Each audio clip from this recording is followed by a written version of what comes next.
Okay, so in this video on financial maths, we're going to have a look at compound interest. Okay, and compound interest, it can be put on either investments or loans. Because if you're investing in something over a period of time, it's compounded annually with interest, right? So for the example here in Jimmy's case, he's invested 15,000 for 3 years at a bank, offering 4% interest compounded annually. So what that means is at the end of the first year, he's going to have 15,000 plus 4% 15,000. But at the end of the second year, he's not just going to get another 4% of 15,000. He's going to get another 4% of what he had at the end of the first year. All right, so let's have a look at this in detail, and then we'll have a look at the formula. Right, so let's see. After the first year, what does Jimmy have invested? Okay, so Jimmy invested 15,000 in the first year. So he's going to still have that 15,000 at the end of the first year, but he's also going to have another 4% of it. Okay, so we need to get 4% of 15,000, so we multiply 15,000 by 0.04, and then we add 15,000 to it. Okay, for the purposes of explaining the formula later, I'm just going to write this in another way. So before we go calculating this, if we have a look at this and see the way 15,000 are common to both terms, we can factor out 15,000.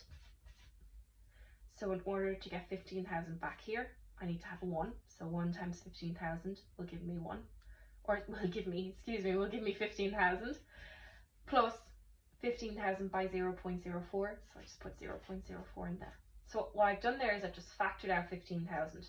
So as I said, 15,000 by 1 will give me 15,000, and 15,000 by 0.04 will give me the interest term up here. All right, again, I'll explain why I'm doing that later when we go through the formula.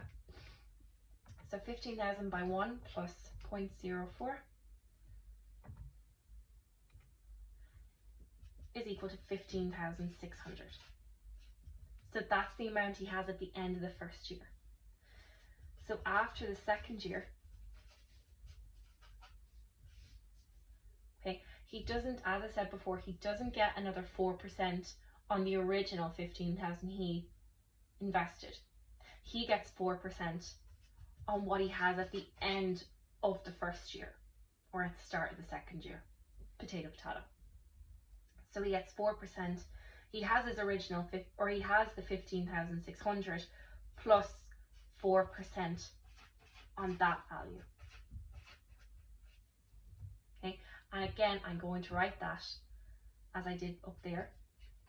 So it's factoring out 15,600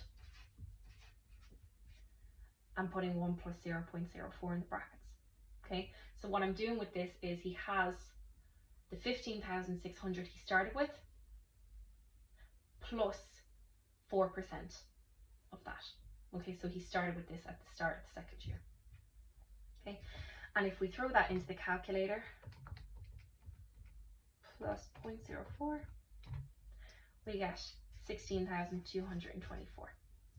That's what he has at the end of the second year. Okay, I might go to a different page for this next one. No, I'll fit it back in there. Okay, so after the third year, again, he's earning 4% on what he had at the end of the second year. So at the start, after the third year, he has the 16,224 that he had at the start of the third year, plus 4% of that value.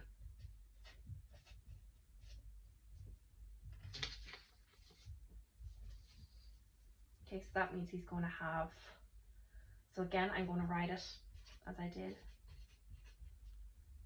by factoring out the 16,224. And if I put that into the calculator, we get that at the end of the third year, he had €16,872.96. Okay, now, as promised, I'm going to show you the formula, the quick way on how to work this out. And then I'm going to show you why this works. Okay, so our formula is F is equal to P times 1 plus I all to the power T. Right, sorry, only 1 plus I in the brackets is to the power of T. F is the final amount, so that would have been this amount that we were looking for, what he had after 3 years. P is the principal amount, so that is the amount that you invest or that you loan at the very start. So that's his 15,000. I is the annual interest rate, so that's 4%, but we need to convert that to decimal form as I was doing, as 0.04. And T is the time in years. Okay, so we had 3 years. So his final amount is the principal amount, so P, so that's 15,000, that's what he first put in, that's P, times 1 plus the annual interest rate as a decimal. So the annual interest rate is 4%, and we put that as a decimal, so it's 0.04. And then that's the power of T. Okay, so that's the time in years, and it was after 3 years. So that's the power of T. Okay, so bear in mind, see this, 15,000 is not going to be cubed. Okay, it's just what's in this bracket here. That's all that's being cubed. If I wanted to cube the whole thing, I would have put square brackets around. Okay, but it's just this bit in here, the 1 plus I. That's all that's being raised to the power of T. Okay, so be mindful of that. Now, let's see.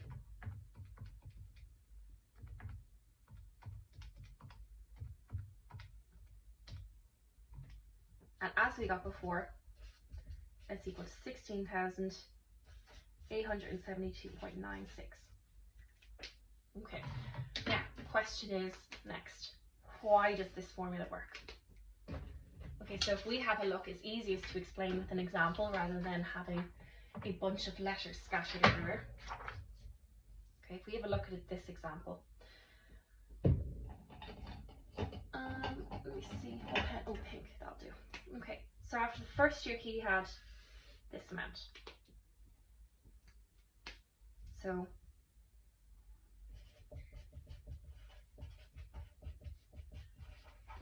he had 15,000 times 1 plus 0.04. Okay, that's how we found out what he had after the first year. After the second year,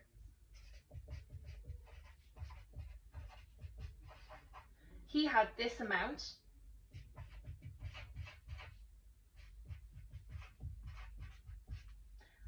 right? And then, so he had that amount, and then he got 4% of that. All right, so he had the amount he earned after the first year, and then he had, so that's 15,000 and this times 1, and then he got 4% of that again. So that's where this is coming from. Okay, so the amount he had after the first year and 4% of that. And then after the third year,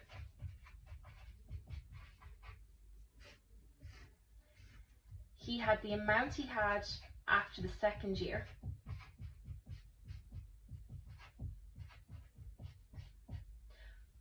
and 4% of it. Okay, so that's the amount he had after the second year. Oh, sorry, there. Plus another 4% of it. Now, if we have a look here, right, 15,000 is being multiplied by 1 plus 0.04 3 times. So rather than writing them out each time, what we can write is 15,000 by 1 plus 0.4 to the power 3. Okay, because they're being multiplied by themselves and then by 15,000 3 times. So they're being multiplied by themselves 3 times first. So that's the same as 1 plus 0.04 cubed. Okay, and that's where that formula comes from. Because basically you're getting the amount you had at the start of each year plus the interest. Okay, so that's the key, and it's all being multiplied by the amount you had at the start. Okay, so it's handy to know how to use that formula, because as you've seen, we can just do it in 2 lines rather than 2 pages. But in the next example, I'm going to show you why it's important to understand the long way and know how to do it. So I'm going to put this formula aside and put these sheets aside, and we're going to have a look at this example here. So Mary gets a loan of 9,000. The interest rate on this loan is 10.9%, and she pays back 2,000 at the end of year 1. She pays another 2,000 at the end of year 2, and then she pays the rest in year 3. And we have to find out what she pays in the 3rd year. Okay, so at the 1st year, so this is one of the examples where you have to do it the long way. Okay, because she is paying back as she goes along, whereas Jimmy paid it all back, or he just invested. So if it had been a loan, he just would have paid it all back at the end. Okay, so after the 1st year, she had 9,000 plus 10.9%. That's 0.109. So that's equal to 9,000 by 1 plus 0.109.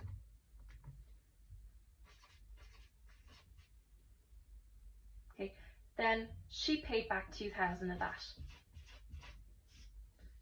So minus 2,000.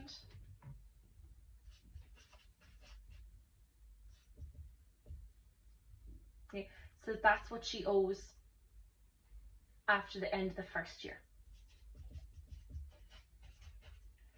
So then after the 2nd year, she still has this amount left to pay. But because she hasn't paid off the whole loan, she has to pay 10.9% of what's left.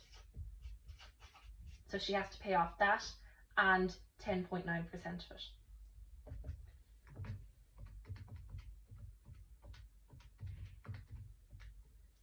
So that's 8,850 and 929.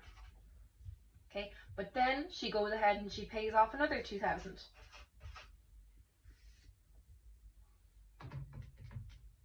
So that means at the end of the 2nd year, she still has this much left to pay. So then after the 3rd year, she still has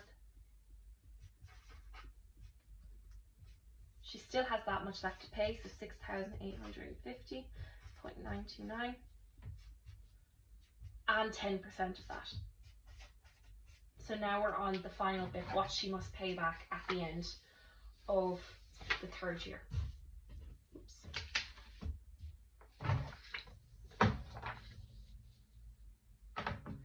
Okay, so 6,850.929 times 1 plus 0.109.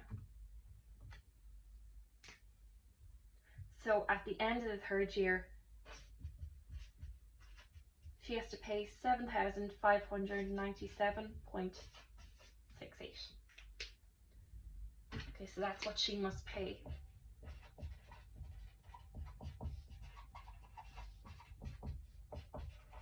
At the end of the 3rd year. So if you have someone who is either investing or loaning and they don't plan on touching the money until the end of the time period, so let's say until the end of the 3 years, you can go ahead and use this nice little formula. That's no bother. But if you've got someone like Mary, where she's constantly paying back the loan at the end of each year, then you're going to have to know how to do it out the long way. Okay, it shouldn't be a problem though, it's just getting the percentages and adding them on and then taking away what she's paying back. So just do it step by step and take your time with it.